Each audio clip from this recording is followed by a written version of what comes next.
इमदाद सोमरू ने अपनी इस वीडियो में कहा है कि बिल आखिर इमरान खान ने लॉन्ग मार्च का ऐलान कर दिया है। जुमा को इमरान खान लाहौर से लॉन्ग मार्च लेकर इस्लामाबाद जाएंगे। इमरान खान का लॉन्ग मार्च है और 2 सवालात हैं जो फ़ौज के इदारे से आए हैं। इसके बाद इमदाद सोमरू अपनी वीडियो में मज़ीद क्या कहते हैं, आप वीडियो में खुद देखें। फ़ौज के इदारे की तरफ से आए हैं और सवालात भी अरशद शरीफ के सानहे के ऊपर है। इमरान खान 6 महीनों से मुसलसल तैयारी कर रहे थे लॉन्ग मार्च की। 26 मई को इमरान खान साहब अपना लॉन्ग मार्च अधूरा छोड़कर धरना दिए बगैर इस्लामाबाद से वापस रवाना हो गए थे। 6 दिन की तारीख दी थी और उसके बाद फिर आज इमरान खान साहब ने फाइनली लाहौर में प्रेस कॉन्फ्रेंस करते हुए लॉन्ग मार्च का ऐलान कर दिया है।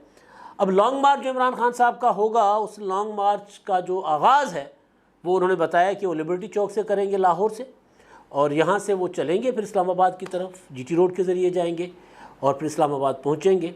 लेकिन अब इस्लामाबाद पहुंचकर इमरान खान साहब इस पोजीशन में होंगे कि हुकूमत को गिरा पाते या नहीं पाते, लोगों की तादाद कितनी होगी इमरान खान साहब के साथ।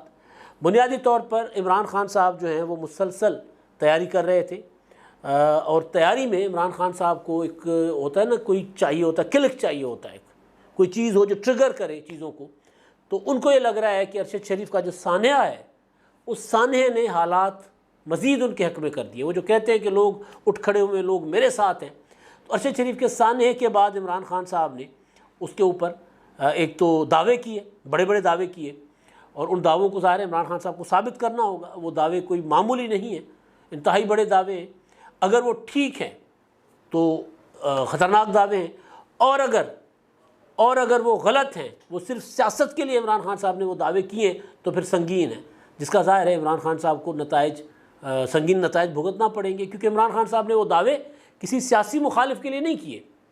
इमरान खान साहब ने वो दावे किसी पुलिस अफसर के लिए नहीं किए, किसी ब्यूरोक्रेट के लिए नहीं किए। आसिफ जरदारी, नवाज शरीफ, शहबाज शरीफ, बिलावल भुट्टो, राना सनाउल्लाह, मरीम नवाज़, उनके मुतालिक ये बात नहीं कर रहे हैं, ये बात किसी और की तरफ कर रहे हैं। तो वहीं से सवाल आए हैं, वहीं से इमरान खान साहब को से सवाल, या इमरान खान साहब से तो नहीं पूछे गए, लेकिन जो सवालात पूछे गए हैं उन सवालों का जवाब जब बंदा ढूंढता है तो फिर नज़र आ रहा है कि वो सवाल इमरान खान साहब की तरफ से, इमरान खान साहब के लिए ही पूछे गए हैं। जिस तरह इमरान खान साहब बग़ैर नाम लिए एक इदारे को फिक्स कर रहे हैं मुसलसल, इसी तरह उसी इदारे के से जवाब आया है। तो पहले तो मैं लॉन्ग मार्च के ऊपर मुख्तसरन, उसके बाद ये जो मामला है बड़ा संगीन है सवालों का। अब लॉन्ग मार्च इमरान खान साहब जीटी रोड से लेकर चलेंगे। जो तजुर्बा था 25 मई का, वो इमरान खान साहब का अच्छा नहीं था। उसके पीछे वजह यह थी कि इमरान खान साहब ने जो अपना तय किया हुआ था, जो कहा था कि 50 लाख लोग इस्लामाबाद पहुंचेंगे 25 मई को, लेकिन लोग नहीं निकले थे। हुकूमत ने रास्ते बंद कर दिए थे, शहरों में नाकाबंदियाँ थी, कंटेनर लगा दिए थे, सब कुछ के बावजूद। लेकिन शहरों के अंदर, लाहौर शहर, पेशावर शहर, इस्लामाबाद शहर, कराची, उनके अंदर कोई रास्ते बंद नहीं थे। इंटरसिटी जो वो एक होता है ना अपना, जो ट्रांसपोर्ट्स वगैरह, वो चल रही थी, तो उसके अंदर कोई इतना बड़ा मसला नहीं था। तो इमरान खान साहब ने शहर के अंदर भी लोगों को निकालने में उनकी जमात कामयाब नहीं हुई। 1, 2, 2, 4, 4, 5, 5 छापे पड़े थे, फिर लोग नहीं निकले थे। इवन लाहौर से भी ये सूरत हाल थी कि लाहौर में भी कहीं 200-400 से ज़्यादा बंदे नहीं निकले थे। और आलम यह था कि जो कारकुन बेचारे निकल कर पुलिस से डंडे खा रहे थे, लाठियाँ खा रहे थे, उन कारकुनों ने घेराव कर लिया था। उस वक्त के जो सदर थे लाहौर के, पंजाब के शफकत महमूद साहब, उनका घेराव कर लिया था उन्होंने कहा था कि जी हम डंडे खा रहे हैं, आप गाड़ी में बैठे। फिर उन्होंने यूँ उठाकर दिखाया, जी मेरा तो ऑपरेशन हुआ है। तो ये आलम था। तो ज़ाहिर लोग नहीं निकले थे। उसके बाद इमरान खान साहब KPK से कुछ लोग लेकर आए थे और उन लोगों को भी फिर इस्लामाबाद में दाखिला सुप्रीम कोर्ट ऑफ पाकिस्तान के ऑर्डर के मुताबिक मिला था। सुप्रीम कोर्ट में इस्लामाबाद बार एसोसिएशन गई थी, उन्होंने जाकर सुप्रीम कोर्ट में दरख्वास्त दी थी कि जी ये ह्यूमन राइट्स की वायलेशन हो रही है, रास्ते बंद किए हुए हैं, एक परमानेंट प्रोटेस्ट है, तो इनको क्यों नहीं इजाज़त दी जा रही।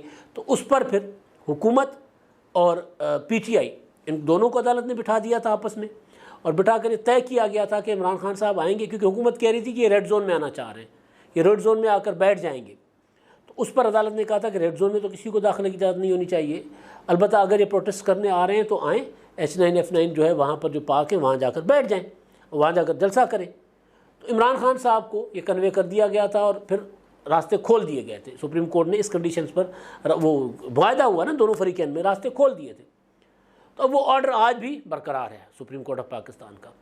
इस्लामाबाद हाई कोर्ट में भी मामला गया था। इस्लामाबाद हाई कोर्ट ने कहा था कि जब ये आएंगे लॉन्ग मार्च लेकर और जब अमन अमान की सूरत हाल पैदा होगी तब फिर अदालत कोई ऑर्डर देगी, या फिर सुप्रीम कोर्ट ऑफ पाकिस्तान ने कहा कि अगर ये अमन अमान की सूरत हाल पैदा होती है इनके एहतजाज की वजह से, क्योंकि हुकूमत तो इन अदालत का मामला लेकर सुप्रीम कोर्ट में भी गई हुई है। तो सुप्रीम कोर्ट ने अभी वो जायज़ा लेना है, वो जो 25 मई के हवाले से रिपोर्ट्स मुख्तलिफ जो एजेंसियों ने जमा करवाई थी सुप्रीम कोर्ट में तो इन अदालत के कार्रवाई के लिए, या तो इन अदालत की जो दरख्वास्त थी हुकूमत ने दी थी 26 मई को। तो अब वो मामला भी अदालत ने जो ऑर्डर किया है वो भी इमरान खान साहब के अगेंस्ट जाता है कि इमरान खान साहब अगर इस्लामाबाद आएंगे उनको रास्ता शायद उनको मिल जाए इस्लामाबाद में दाखिल होने का, लेकिन अगर वो एक मुतय्यन जगह से अंदर जाते हैं, मतलब दोबारा वही अपना कश्मीर हाईवे के मुल्का किसी भी जगह, श्रीनगर हाईवे के जहाँ मौलाना फजल रहमान साहब का धरना हुआ था, वहाँ जाकर बैठ जाएँ, H9 पार्क F9 पार्क वहाँ जाकर बैठ जाएँ तो फिर उनको शायद इजाज़त हो। लेकिन अगर वो फिर रेड जोन की तरफ जाएंगे तो फिर सुप्रीम कोर्ट ऑफ पाकिस्तान के ऑर्डर मौजूद है और आर्मी चीफ 2-3 दिन पहले कह चुके हुए हैं NDU में कि अगर कोई सूरत हाल ख़राब होती है और हमें हुकूमत आर्टिकल 245 के तहत कॉल करती है तो हम अपनी ड्यूटी अंजाम देंगे। तो ज़ाहिर ड्यूटी अंजाम देने का ये मतलब नहीं है कि इमरान खान साहब आएंगे और हमारे जवान सड़कों पे खड़े होंगे और वो चलते जाएंगे और हम उनको देखते जाएंगे, इसका मतलब ये नहीं है। तो लेकिन जो फ़र्क है इस बार से पिछली बार का वो ये है कि इस बार इमरान खान साहब को पंजाब में उनकी अपनी हुकूमत है तो मुमकिन है कि पंजाब में उनको कोई रुकावट ना फेस करनी पड़े। और इमरान खान साहब ने ज़ाहिर है बीच में सिर्फ 2 दिन है, बुध और जुमेरात, तो 2 दिनों के वक्त पर इमरान खान साहब ने कॉल दी है। तो हुकूमत इमरान खान साहब तो ख़ुद तो बड़ी तैयारी कर चुके हुए हैं, अब पता नहीं कितनी तैयारी है उनकी, लेकिन हुकूमत वफाकी हुकूमत को मसाइल और मुश्किलात का सामना करना पड़ सकता है।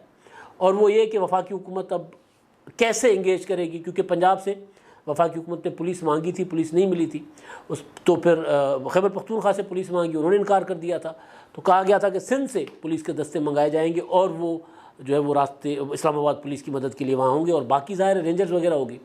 तो वफाकी हुकूमत मुमकिन है कि फ़ौरी तौर पर रेंजर्स कॉल कर ले पंजाब के अंदर भी, लेकिन पंजाब में फिर मसला होगा कि सूबाई हुकूमत की जो है वो मर्ज़ी के बगैर रेंजर्स वफाकी हुकूमत नहीं लगा सकती। तो इस बार इमरान खान साहब को खैबर पख्तूनख्वा और पंजाब दोनों से बड़ी सपोर्ट मिल सकती है। देखना ये है कि क्या इमरान खान साहब लोग इतने निकाल पाते हैं या नहीं निकाल पाते कि वो फिर इस्लामाबाद में जब जाएं तो फिर इस्लामाबाद में उनको दाखिल भी हो जाए और जाकर बैठ जाएं। लेकिन जब दाखिल होंगे और जाकर बैठ जाएंगे या इस्लामाबाद में हुकूमत उनको दाखिल होने से रोकने में कामयाब नहीं होती तो फिर इमरान खान साहब जो हैं उनके लिए हुकूमत की जो पॉलिसी है वो बड़ी, मैंने आपको एक व्लॉग किया था परसों जिसमें मैंने गुजारिश की थी, बल्कि कल सुबह का व्लॉग था जिसमें मैंने गुजारिश की थी कि 2 रुखी हुकूमत ने पॉलिसी बनाई हुई है, 2 तरह की। एक ये कि रोका जाएगा, हत्तल इम्कान कोशिश की जाएगी कि रोका जाए, और अगर वो इस्लामाबाद में दाखिल हो जाते हैं तो फिर छेड़ा नहीं जाएगा, फिर जहाँ जाकर बैठ जाएं और उसके बाद फिर उनको थकाया जाएगा।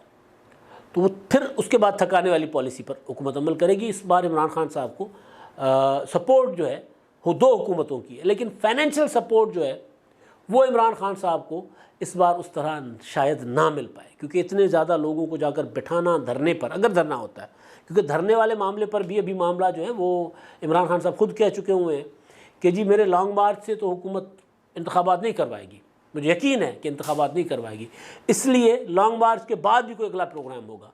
तो इमरान खान साहब एक लॉन्ग मार्च लेकर जाएंगे, जगह जगह खिताब करेंगे, 3-4 दिन तो लगेंगे या 2-3 दिन, तो 2-3 दिन इमरान खान साहब ठीक ठाक मीडिया पर और सोशल मीडिया पर छाए रहेंगे और उसके बाद इस्लामाबाद में जाकर जलसा वलसा करके फिर अगली तारीख कोई नहीं दे देंगे, कभी इम्कान ये है। लेकिन अब क्योंकि अरशद शरीफ इमदाद सोमरू कहते हैं कि इमरान खान ने जो खुद दावा किया है वो दावा करके इमरान खान साहब ने अपने लिए मुसीबत खड़ी कर ली है। इमरान खान ने दावा ये किया था कि मुझे पता था कि अरशद शरीफ को कत्ल किया जाएगा। मज़ीद क्या कहते हैं वीडियो में देखें। उन्होंने जो प्रेस कॉन्फ्रेंस की है उन्होंने दावा किया कि जी वो अपना उनको पता था कि अरशद शरीफ को कत्ल किया जाएगा, इसलिए उन्होंने अरशद शरीफ को मजबूरन बाहर भेजा, वो नहीं जाना चाहता था। इन्होंने कहा कि नहीं, मेरे पास इन्फॉर्मेशन है। इमरान खान कह रहे, मैंने उसको कहा कि मेरे पास इन्फॉर्मेशन है, इंटेलिजेंस की रिपोर्ट्स हैं कि तुम्हें मारा जाएगा। जिस तरह मुझे कत्ल करने का एक मंसूबा बना है, 4 लोगों ने बंद कमरे में बनाया, इसी तरह तुम्हें भी कत्ल किया जाएगा। और फिर वो कहा था उन्होंने कि जी मिस्टर डर्टी हैरी मैन, वो इस्लामाबाद में आकर बैठ गए। जब से वो आए तब से तशद्दुद वगैरह के मामलात और ख़राब हो गए।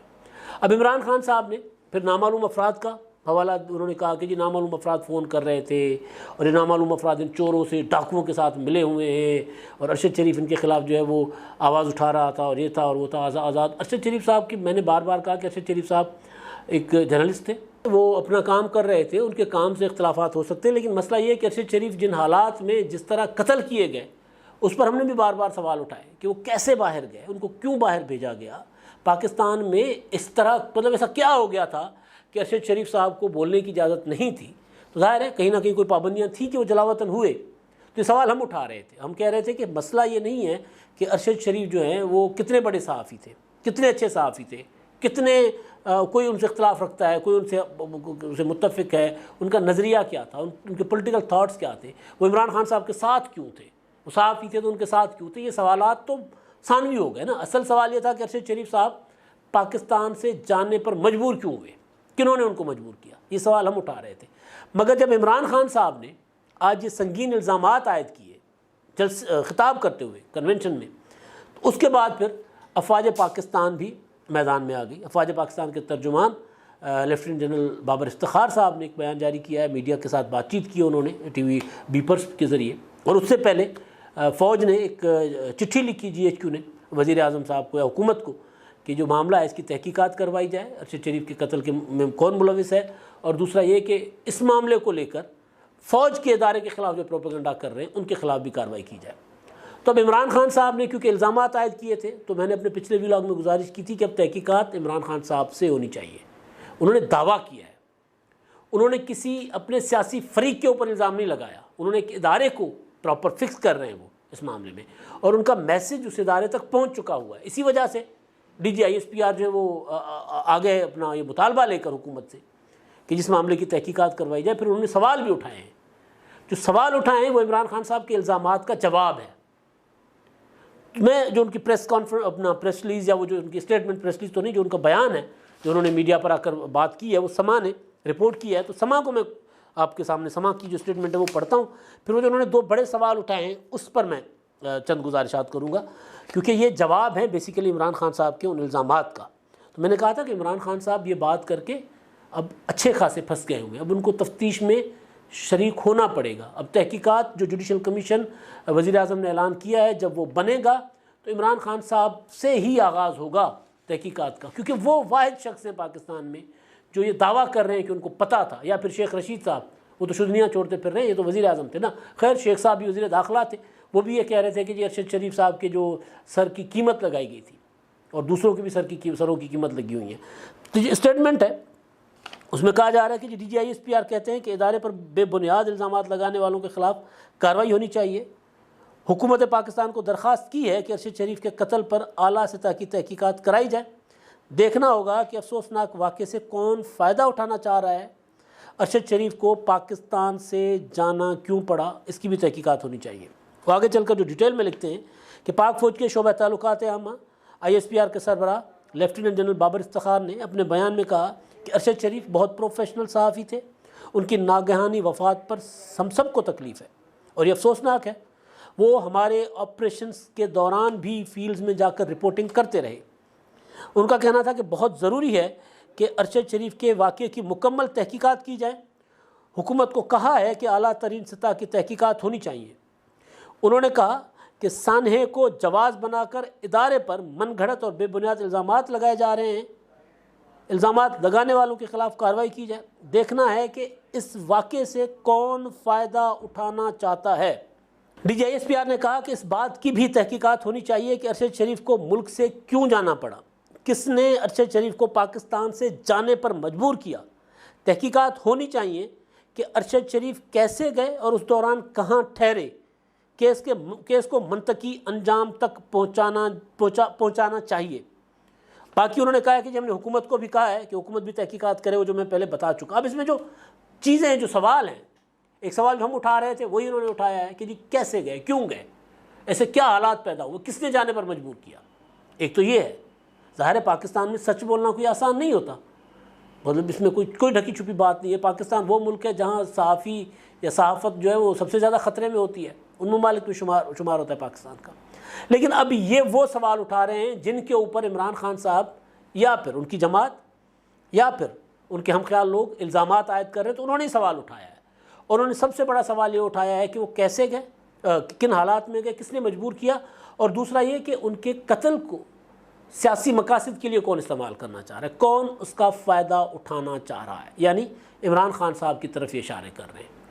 तो अब मसला ये है कि इमरान खान साहब ने लॉन्ग मार्च की कॉल भी दे दी है, इस्लामाबाद भी जाएंगे वो, ज़ाहिर है इस्लामाबाद जाकर बैठते हैं नहीं बैठते एक अलग बात है, जो भी ऐलानात कर रहे हैं, लेकिन इमरान खान साहब ऐलान करके मुकर जाते हैं। अब जो सूरत हाल, जो हालात नज़र आ रहे हैं, कौन मुलविस है कौन नहीं मुलविस, हम इस पर कोई दावा कर ही नहीं सकते। हमने पहले भी कहा था कि जी इल्ज़ामात हैं, इमरान खान साहब इल्ज़ाम लगा रहे हैं, अरशद शरीफ के दोस्त इल्ज़ामात लगा रहे हैं, या जो हालात थे, जो अरशद शरीफ साहब जिस तरह की जर्नलिज़म कर रहे थे, किसको उनसे परेशानी थी, वो सारी चीज़ें सामने पड़ी हुई है। लेकिन बहरहाल अब इसकी तफ्तीश होंगी, तहकीकात होंगी तो बात सामने आएगी। इसलिए मैंने अपने पहले व्लॉग में सवालात भी नहीं उठाए थे, लेकिन अब क्योंकि सवालात उठना शुरू हो गए हैं, तो अब ये जो सवाल है कि कौन अरशद शरीफ के कत्ल से फ़ायदा उठाना चाह रहा है, इस सवाल से ये समझ आता है कि अरशद शरीफ साहब के कत्ल को इमरान खान साहब अपनी सियासी बार्गेनिंग के लिए इस्तेमाल करने की कोशिश करेंगे या कोशिश कर रहे हैं। इसी वजह से ये सवाल सामने आया है। अब इसका जवाब जब आएगा और जब आला सतही अदालती कमीशन बनेगा और जब वो तहकीकात करेगा तो बहुत सी बातें सामने आ जाएंगी।